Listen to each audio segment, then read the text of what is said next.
When you play the Game of Thrones, you Subscribe and like. or you die. There is no middle ground. All right, hello YouTube. Welcome back to the Grease Comedy YouTube channel. Today's video, we're going to be talking about an idea that I saw from the channel Video Books on my YouTube Shorts. And it was this idea about Robb Stark actually being betrothed to Marcella at the very beginning of the book. We know in A Game of Thrones that Robert Baratheon ends up promising or betrothing Joffrey to Sansa, and Ned agrees to this. And this was really to tie the two families together, right? It was a way of possibly appeasing Ned to make him be more interested in coming south to be Hand of the King. So we're going to talk about this topic, why it probably couldn't have happened, why maybe it could have happened, and what would have actually been a result of that effect. But before we get into the video, if you guys like to learn more about A Song of Ice and Fire or just any other topics, as well as some of the House of the Dragon stuff we'll be covering as the show comes out, consider subscribing, and let's get into the video. So the first thing I really noticed or really thought about when we have this idea of Marcella being betrothed to Robb.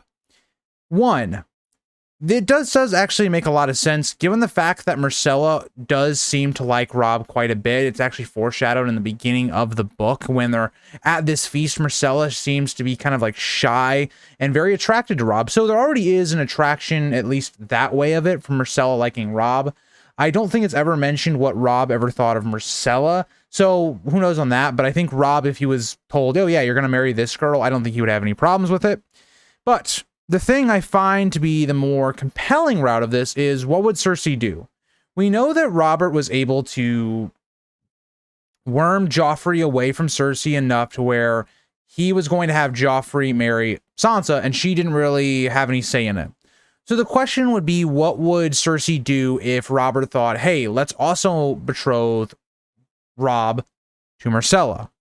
And it actually does make a lot of sense when you actually think about it alliance-wise, given that you would have the Lannister-Baratheon blood. Again, Robert doesn't know that she's just a Lannister, but you would have the Lannister-Baratheon actually with the heir to Winterfell. So you would cement your line with them, securing maybe future alliances with House Stark as well as the Starks being part of the actual throne as well. It would actually, in theory, it would create a great relationship between the two sides. In future generations, you would assume. Doesn't go that well because of the bad histories between the two and all the other underlying things going on, but in theory, it's not a bad idea.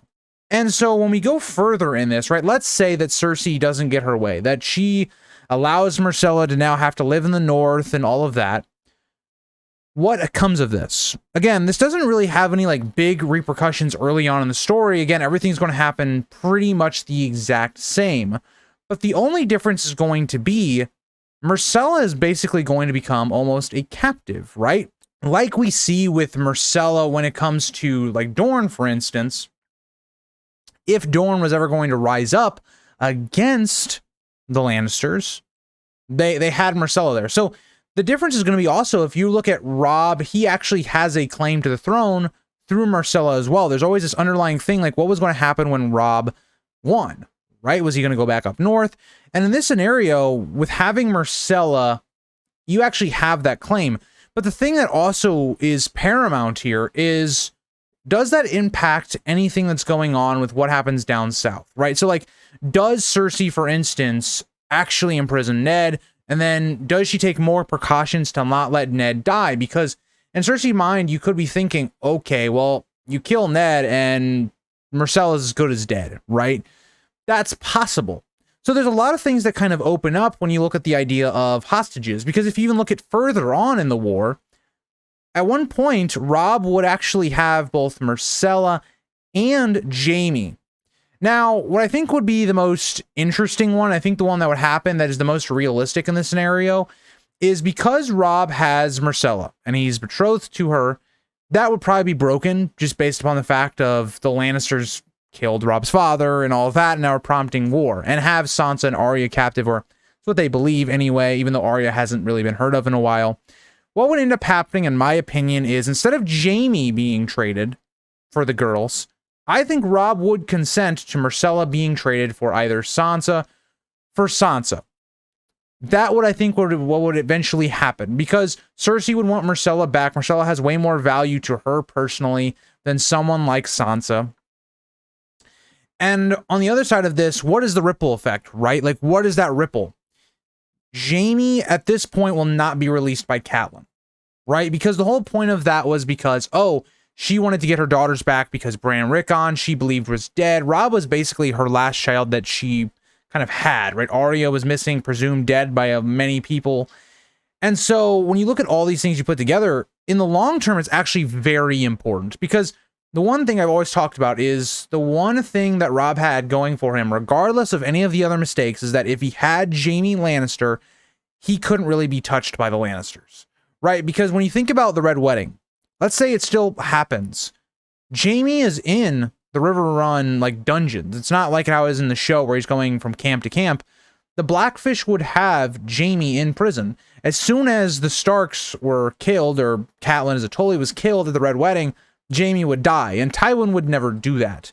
So that's my whole thing, right? Is that having Marcella kind of basically as a captive almost for Robb early in the war is actually huge, because it gives you a really big pawn. Remember, Marcella, younger sister to Joffrey, that's a very valuable piece.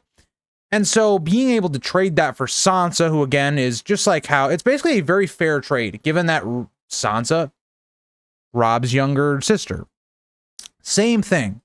And so a lot of that works out really well. What is awesome here, if you're a Robb fan, is that in this scenario, Robb will be able to really just stall as long as he held Jaime as a captive. And we know, given the Blackfish, the supplies that they had at River Run, even if it was sieged while while Robb went back up north and reclaimed his land, it wouldn't matter. Like, they could, like, Tywin could siege River Run, or whoever could siege River Run for years, right? You know, it seems like 2 years is what they could have held up. Robb could get everything completed in the north, get all of his armies back rallied again, get more of the forces he left in the north because he was on a hasty decline, or he was coming through the neck hastily. He would have all his forces back. And given all of this time, what happens, right? With Joffrey and Marjorie still marrying possibly in the scenario, does Joffrey die? Does the Tyrell and Lannister alliance, like, how does that go? Does Tywin still die in the scenario if the Purple Wedding still happens regardless? That's all very interesting, because then if Tywin dies and we see the Lannister and the Tyrell alliance start to break down, that gives Robb a very good position. We also have to think about Stannis in this situation. Does Robb put away his crown and finally just team up with Stannis, given that he would still be around? He ended up going north, but in this scenario, I don't think Stannis would go north. There wouldn't be much there for him outside of protecting the wall, which I think Robb would help do on his way back anyway. I don't know what Stannis would do in this scenario, right? If Robb bends the knee, I think that's a good scenario, right? You have Stannis, another great military mind. I think there's a lot of reasons to do that, but again, the big point of this is, if there was a scenario in which Robb was betrothed to Marcella and Marcella stays in Winterfell when they came up, that's huge. Do I see that happening? No. I don't think Cersei would allow it. I think that would be a step too far for her. She's already giving up one of her kids to the Starks. I don't think she would give up another. And so that's the way I see this playing out. Do you guys think this is possible? Do you think that maybe Ned should have pushed for it, seeing as it's kind of like a switch of almost hostages, really? Would that have made sense, right? I think Ned, it's a, you know, I like that idea, right, for Ned to ask for that, but at the same time, I don't think it would have gone through. But let me know what you guys think. I thought this was a really cool idea. Check out the Video Books YouTube channel if you want more cool ideas like this. And I'll see you guys all in the next one. Bye, guys.